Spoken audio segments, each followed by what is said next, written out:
Doctor గారు, మన ప్రతి బులెటిన్‌లో సామాజిక పురోభివృద్ధికి, మానవ కళ్యాణానికి తోడ్పడిన ఒక ప్రముఖ మహనీయుని గురించి చెప్పుకుంటున్నాం గదా!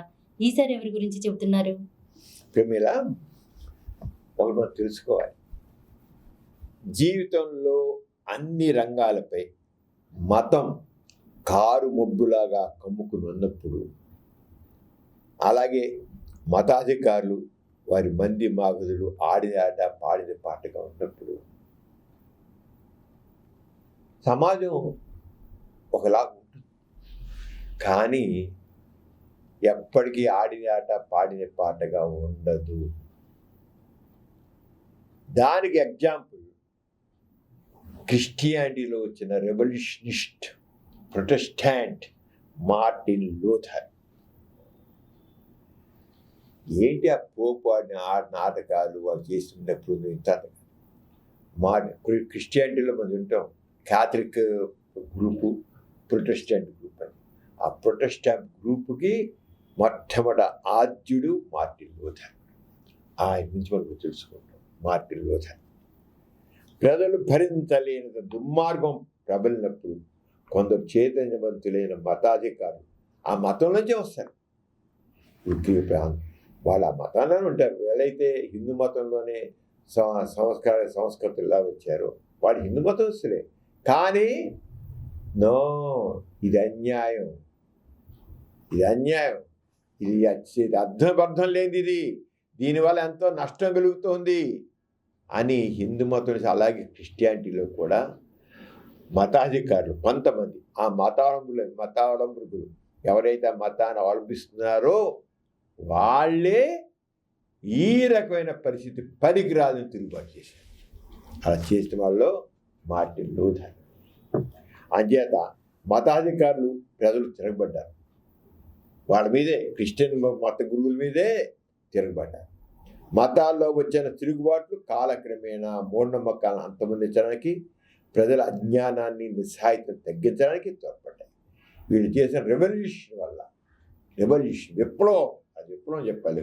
ఆడిదాట పాడిదే పాటగా మతాధిపతులు ఉంటే, పెద్ద పై నాయకులు ఉంటే, వీళ్ళు చేసిన దానివల్ల ముఖ్యంగా మధ్యకాలంలో అజ్ఞానాన్ని నిస్సహాయతను తగ్గించడానికి తోడ్పడాయి. యూరోప్లో క్రైస్తవ మతంలోని రోమన్ క్యాథలిక్ పోప్ అనేవాడు మరి వాళ్ళ లీడర్ కదా, మరి వాటికన్లో ఉంటాడు. ఆయన ఏం చెప్తే అదే బాకు, దైవబాకు పోప్ అనేవాడు. అంటే రోమన్ క్యాథలిక్ పోప్ అధికంగా ఉన్నప్పుడు రాజులు కూడా పోపుకు దాసం వస్తుంది. రాజులు అని చెప్పడం ఎక్కువ రాజులే ఉండేవాళ్ళు. ఇప్పుడు దేశానికి వచ్చినప్పుడు రాజులే కదా, రాజులే వెళ్ళేవారు. రాజులు కూడా మరి వాడు కూడా మతస్థులే కనుక, ఆ మతాలు అవలంబించేవాడు కనుక ఆ పోపుకి ఏం చెప్తే ఆడింది పోపు ఏమిటి అదే ఒప్పుకుని తీరాల్సిందే, చేయాల్సి వచ్చేది. క్రైస్తవ మత గురువులు ముఖ్యంగా రోమన్ క్యాథలిక్లు పెళ్లి చేసుకోకూడదని నియమం ఉండేది. అందులో ఈ పోపు ఏం చేశాడు, మీరందరూ చర్చికి హెడ్స్ కింద ఉంటారు కదా, మీరు ఎవరు పెళ్లి చేసుకోవడం వీలు లేదు అని రూల్ పెట్టారు. పెళ్లి చేసుకోవడం వీలు లేదు, ఆయన పెళ్లి చేసుకోకూడదని నియమం ఉంది. కానీ పిల్లల్ని కనకూడదని ఆప్షన్ లేదు. విచిత్రం చూడు, పెళ్లి చేసుకోకూడదు, మరి పిల్లల్ని కనకూడదని లేదంట. ఇదంత విచిత్రంగా చూడు, పిల్లల్ని కనకూడదని ఆప్షన్ లేదు కనుక పెద్ద మత గురువుల నుండి చిన్నవారి వరకు అవినీతికి, అక్రమాలకు అలవాలపై గంపెడి సంసారంతో ఉండేవారు. పెళ్లి చేసుకోవద్దన్నారు, పిల్లలు ఉండకూడదన్నారు, అనలేదుగా మరి అని చెప్పి పిల్లలు వాళ్ళు అంటే లివింగ్ టుగెదర్ అనమాట. అని చెప్పి పెళ్లి చేసుకోవాలి మేము, లివింగ్ టుగెదర్ అంతే అని చెప్పి పిల్లలకి ఉండేవాట. చూడు ఎంత విచిత్రంగా ఉందో, మాటకి చేతకి ఎంతో వ్యత్యాసం ఉండేది. 15వ శతాబ్దంలో క్రూసేడ్స్లో పరిస్థితుల్లో ముస్లిమ్స్కిను క్రిస్టియన్స్కి మధ్య వార్ జరిగింది. క్రూసేడ్స్ అంట, రిలీజియస్ క్రూసేడ్స్ చాలా వందలాది సంవత్సరాల పాటు జరిగింది. 15వ శతాబ్దంలో క్రూసేడ్స్ చివరికి మహమ్మదీయులే పై చెయ్యి కాన్స్టాంటినోపుల్ పట్టణం పతనం కావడంతో ఆధునికం ఆరంభమైంది. అప్పుడు ముస్లిం మీద కాన్స్టాంటినోపుల్ అనేది క్రిస్టియానిటీకి సంబంధించింది పతనమైంది.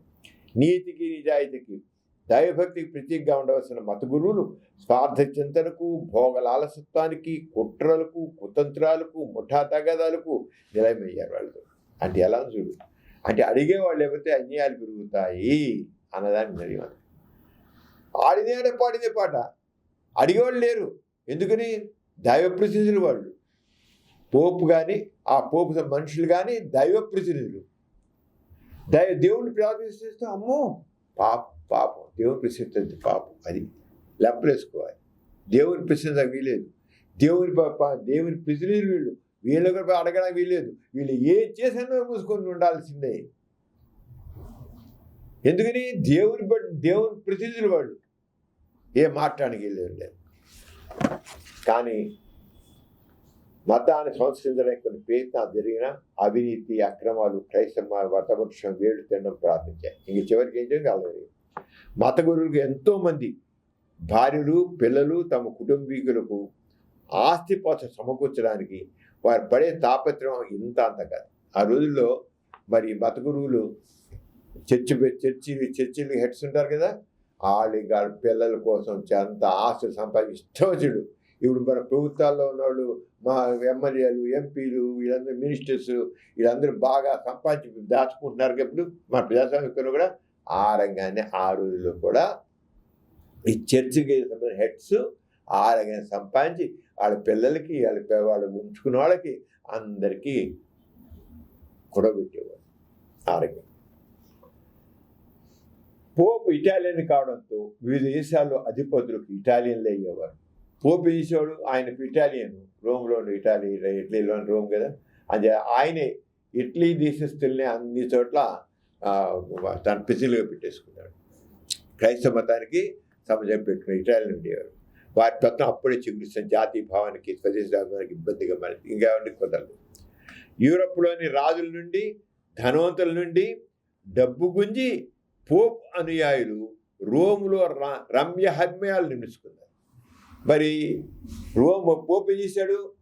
పోపు కూడా స్వార్థపరుడే అనమాట. అంచేత తను ఇటాలియన్స్నే అన్ని చోట్ల వాడమని పెట్టారు. పెట్టుకుంటే మరి ఆటోమేటిక్గా వీళ్ళు మరి ఆయనకి డబ్బులు సంపాదించి పెట్టాలిగా. వీళ్ళే రాజుల నుండి ప్రజల నుండి అందరి నుంచి డబ్బులు గుంజి వాళ్ళు రమ్య హర్మ్యాలు సృష్టించడమే కాకుండా పోపు కూడా ఇంత డబ్బులు మూటలు ఇచ్చేవారు. అంటే ఎలా సాగిందో మనుషుల్లో ఒక ఆ రకమైన మత దురహంకారం ఉండేవాడికల్లా దేవుని పేరు దోపిడీ ఎలా జరిగిందో అర్థం. అలా చేసింది, అలా బాగా జరిగిపోయింది. ఇంకా ఎంతవరకు వెళ్ళిపోయిందో కూడా ఎలా సంపాదించారని ఆ చూడు. అసలు ఆశ్చర్యపోతాం మనం.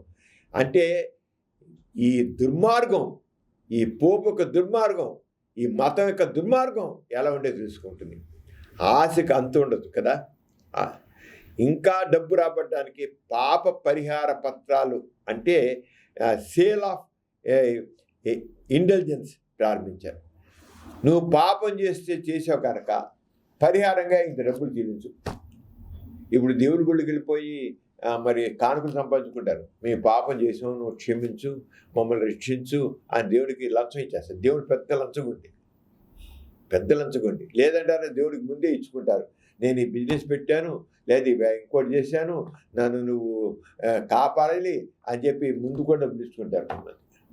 కొంతమంది తప్పు చేసే నన్ను క్షమించని పెడతారు పాప పరిహారం. దేవుడు లంచగొండి కదా, డబ్బులు ఇచ్చిన వాడికే చూస్తాడు వాడు.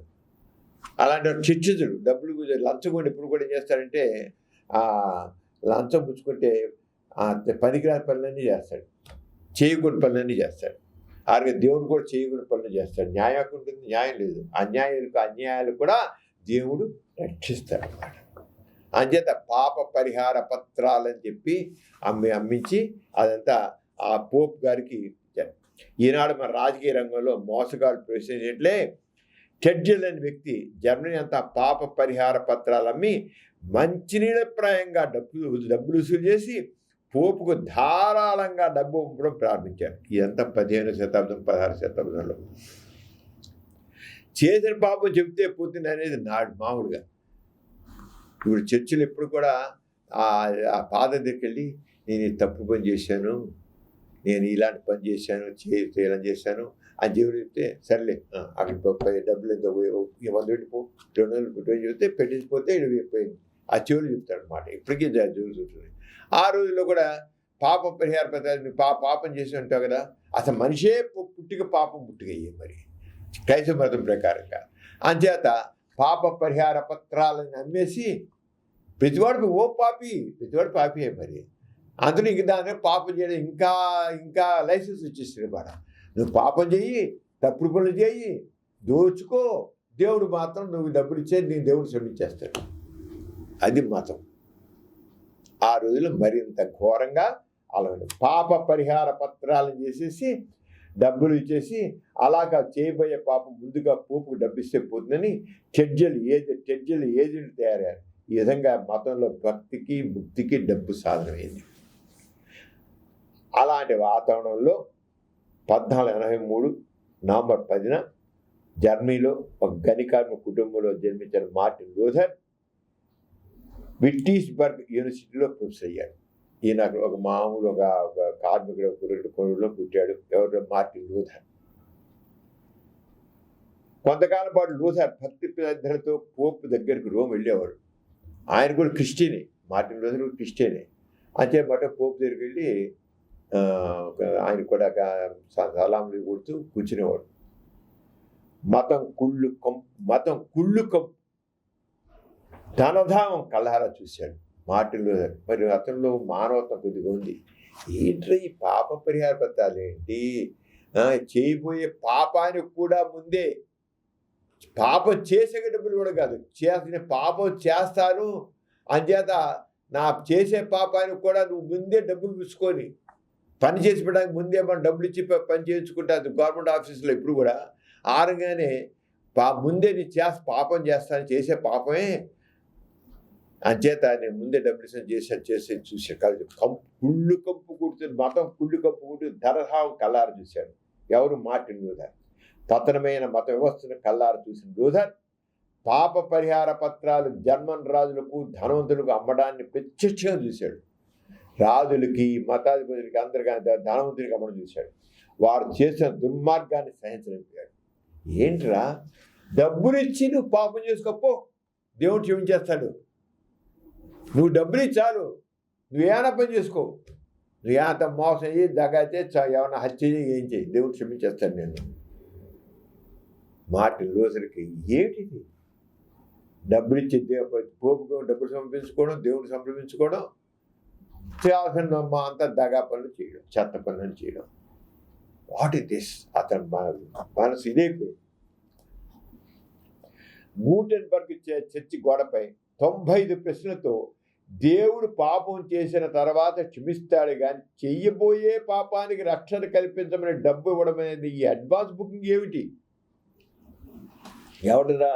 ఓ దేవుడా, నేను తిరిగి తప్పు చేశాను, నా తిరిగి తప్పు జరుగుతుందని, తప్పు జరిగిపోయింది, క్షమించు, నేను చేయాలని చేయలేదు అని చెప్పి క్షమించు అని చెప్పి అంతకు ఇచ్చేవాడు. ఇప్పుడేంటైపోయింది? నేను తప్పు చేస్తాను, నేను మోసం చేస్తాను, దగా చేస్తాను, నేను దోచుకుంటాను, నీకు ముందు ఈ లంచం ఇచ్చేస్తున్నాను, నన్ను ఇంకా నా జోలికి రాకు అని దేవుడు పెట్టాడు. సరే రాడు. ఈయనకి అంచేత ఏం చేశాడు? అక్కడ మార్టిన్ లూథర్ ఏం చేశాడు? అక్కడ గుటెన్బర్గ్ చర్చి గోడ పైన 95 ప్రశ్నలతో దేవుడు పాపం చేసిన తర్వాత క్షమిస్తాడు కానీ చెయ్యబోయే పాపానికి రక్షణ కల్పించమని డబ్బు ఇవ్వడం అనేది ఏంటి? అడ్వాన్స్ బుకింగ్ ఏమిటంటూ సూటిగా ప్రశ్నిస్తూ రాశాడు. రాజు దగ్గరికి వెళ్ళి విడమని చెప్పాడు. పోపు లూథర్ని బుజ్జగనైపోయింది. ఇదేంటో పెద్ద కష్టంగా ఉంది, మనకే కష్టాలు వస్తాయని మరి పోపు దగ్గరికి వెళ్ళేవాడు కదా లూథర్ గారిని. అతను కొద్దిగా బుజ్జగించాడు. కానీ నీతివంతుడైన లూథర్ ప్రలోభాలు రూను కాలేదు. సరికదా, పోపు మోసంలో పడవద్దని ఎలుగెత్తి దాటాడు. ఈ పోపు కూడా మోసగాడే, ఈ మాటలు పడకండి ఎలుగెత్తాడు.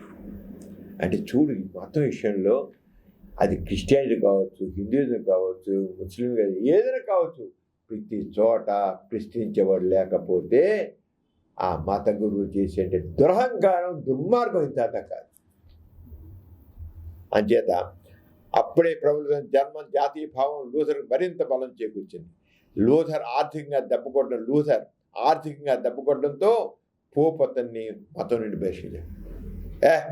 వేరే పరాన్ని క్రిస్టియన్ నాకు ఇల్లు పొమ్మన్నాడు, బహిష్కరించారు. అయినా అంతవరకు దైవాంశం పుత్రిగా చలామణైన పోప్ బండారం బయటపడడంతో కథార్థం తిరిగింది. మరి మార్టిన్ లూథర్ చెప్పేశారు కదా, పోప్ బండారం బయటపడింది. అంత చూపించాడు. ఏం చేస్తాను, జర్మన్ రాజులు సమాసమై రాజుల దగ్గర కూడా డబ్బులు కొలగొట్టారు కదా, జర్మనీలో ఉన్న రాజు సమాసమై లూథర్ను మతం నుండి బహిష్కరించాలని వితగించారు. ఏమయ్యా పోపు, ఏంటి వీరితో నిజాయితీగా మాట్లాడుతుంటే మార్టిన్ లూథర్ని నువ్వు ఇలా మతం వదిలేస్తావా అని రాజులు తిరగబడ్డారు పోపు మీద. అంటే మతంలో ఎప్పుడైనా సరే పాపం పండింది అంటారు కదా, ఈ పోపు పాపం కూడా పండింది అన్నమాట. అది ఇలా పాపం అనేది. ఈ రకంగా పోపును ప్రశ్నించిన వారంతా ప్రొటెస్టాంట్లు అయ్యారు. ఎవరే ప్రొటెస్టాంట్లు అంటే పోపుని ప్రతిఘటించేవాడు. దాంతో క్రైస్తవ మతంలో పోప్ ఏకఛత్రాధిపత్యం గండిపడింది. లూథర్ బైబిల్ని స్వయంగా జర్మన్ భాషలో అనువదించాడు. అంతకుముందు మన దేశం ఇతను కూడా క్రిస్టియనే, కానీ ఆ క్యాథలిక్ రాజు అయిన పోపులు మాత్రం ఒప్పుకోలేదు. మత గ్రంథాలు మన దేశంలో మత గ్రంథాలు సంస్కృతం ఉన్నట్లే బైబిల్ ప్రజలకు అర్థం కాని లాటిన్ భాషలో ఉండేది. జర్మన్ భాషలో అప్పుడే వచ్చిన ప్రింటింగ్ ప్రెస్లో అచ్చివేసి ఇవ్వడంతో ప్రజలకు బైబిల్లో ఏముందో అర్థమయ్యేసరికి పెద్ద విప్లవం వచ్చింది. అసలు బైబిల్లో ఇలా చెప్పబడింది, కానీ ఈ పోపు ఇలా చేస్తున్నాడు, చూడరా మీకు అర్థం చేసుకుని ఇంతవరకు మీరు లాటిన్ భాషలో అర్థం కావట్లా అని చెప్పేసి జర్మన్ భాషలకు అనువదించేసి అసలు జనం ముందు పెట్టాడు. అసలు బైబిల్లో ఏముంది, ఈయన చేసిన పని ఏమిటి, ఈ పోపు చేసిన పని ఏమిటి అని అందరికీ చెప్పారు. పోపు విధానాన్ని మార్టిన్ లూథర్ దుయ్యపెట్టారు. రోమన్ క్యాథలిక్ మతంలో గల ఉపవాసాలు, తీర్థయాత్రలు, దైవదూతలు పూజించడం అనవసరం అని లూథర్ ప్రకటించాడు. ఇవన్నీ అనవసరం, మీరు ఎవరు చేయాల్సిన లేదు, ఆ ఉపవాసాలు చేయాల్సిన లేదు, తీర్థయాత్రలు చేయాల్సిన లేదు, దైవదూతలు పూజించే అవసరం లేదు అని చెప్పించారు. మత గురువులు పెళ్లి చేసుకోకుండా ఉండాలనే నియమం తప్పన్నాడు. తానే స్వయంగా ఒక నన్ను పెళ్లి చేసుకున్నాడు. ఇది మరి క్రిస్టియన్గానే ఉన్నాడు. వీళ్ళు మార్టిన్ లూథర్ క్రిస్టియానిటీ వదిలిపెట్టలా, బైబిల్నే తప్ప చేయలే. పోపు చేసిన దుర్మార్గాన్ని మాత్రం ఎండగట్టాడు. ఎండగట్టి అది పోపు బదులు ఆయా దేశాల ప్రభుత్వ మతాస్తులను సవరించాలన్నాడు. అక్కడ ప్రభుత్వ రాజులు కావచ్చు, ప్రభుత్వాన్ని ప్రచారించాలన్నాడు. దాంతో రాజులు ప్రజలు పోపును వదిలి లూథర్ పక్షాన్ని చేరారు. మరి న్యాయం మాట్లాడతాడు కదా, కొండ 4 మంది వేస్తే ఉన్న 4 ఊడినట్లు లూథర్ దొంగదీసే అక్రమ సంపాదన పోపు అనుభవిద్దాం అనుకుంటే తన వివిధ దేశాల్లో అతని ఆస్తులపై పెత్తనం పోయింది. అంటే లూథర్ వల్ల పోపుకి బాగా దెబ్బతింది. దీంతో లూథర్ సంబంధించిన రాజులతో 30 సంవత్సరాలు యూరోప్లో యుద్ధం కూడా చేశాడు. పోపు యుద్ధం చేశాడు రాజులతో. రక్తం ఏరులై పారింది. పోపు ఎంత విజయం చూసుకోమని చెప్పమని, అంత ప్రేమ అని చోట, పీస్ చోట పోపు యుద్ధం చేసి రక్తం చేశారు. రక్తం ఏరులై పారింది. చివరి రాజు ఏ మతం వాడైతే ప్రజలు కూడా ఆ మతం వారు కావాలని సంధి కుదిరింది. చివరితో పోపు తగ్గాడు. రాజు ఏ మతం వాడు క్యాథలిక్ అయితే క్యాథలిక్, ప్రొటెస్టెంట్, ప్రజలు అలా ఉండొచ్చు అని చెప్పాడు. రాజు ప్రొటెస్టెంట్ అయితే ప్రజలు కూడా అంతే కావాలి. ఆ రంగా చేశారు. తర్వాత బ్రిటన్ ఇంత ఇదిగా చేసిన మార్టిన్ లూథర్ వింటెన్బర్గ్లో 1540 ఫిబ్రవరి 5న మరణించారు. చాలా యుద్ధాలు జరిగిన మతం పేర మానహోమం లూథర్ అనంతరం కూడా కొనసాగింది కదా. మార్టిన్ లూథర్ పోయిన తర్వాత కూడా మానహోమం జరిగింది. లూథర్ క్రైస్తవంలో ఒక మహా విప్లవానికి కారకుడయ్యాడు. ఇక తెలుసుకోవాలంటే ఈ విధంగా ప్రజాస్వామిక చైతన్యం అంటే ప్రజలు తిరుగుబాటు చేసినట్లయితే, చైతన్యులైనట్లయితే మతంలో జరిగే దుర్మార్గం కూడా అంతం అవుతుంది అని చెప్పి ప్రజల్లో చైతన్యం తీసుకొచ్చారన్నమాట. ఈ విధంగా ప్రజాస్వామిక చైతన్యం పెంచడానికి, మతమోక్షం నుండి బయటపడి చివరికి సెక్యులర్ పంథాలు యూరోప్ పురోగమించడానికి మార్గం సుగమం చేసింది. చివరికి ఈనాడు మన సెక్యులరిజం అంటే మతంతో సంబంధం లేకుండా ఉండాలి రాదు అని చెప్పి ఆ రకంగా సెక్యులర్ వ్యవస్థ ఏదైతే ఉందో దానికి మార్టిన్ లూథర్ కొంతవరకు మార్గం వేశాడు. ఆ మార్టిన్ లూథర్ వేసిన మార్గంలో నిదానంగా పయనించడంతో ఇప్పుడు సెక్యులర్ పదం కూడా అమల్లోకి వచ్చింది అని చెప్పడం జరిగిందన్నమాట. ఇది చేత మార్టిన్ లూథర్ ఒక మతంలో ఉండి కూడా ఆ మతంలో జరుగుతున్న అన్యాయాల్ని ఎలా ఎండగట్టాడో అర్థమైంది. ప్రొటెస్టాంట్ అంటే ఎవరో మనకి ఇప్పుడు అర్థమైంది.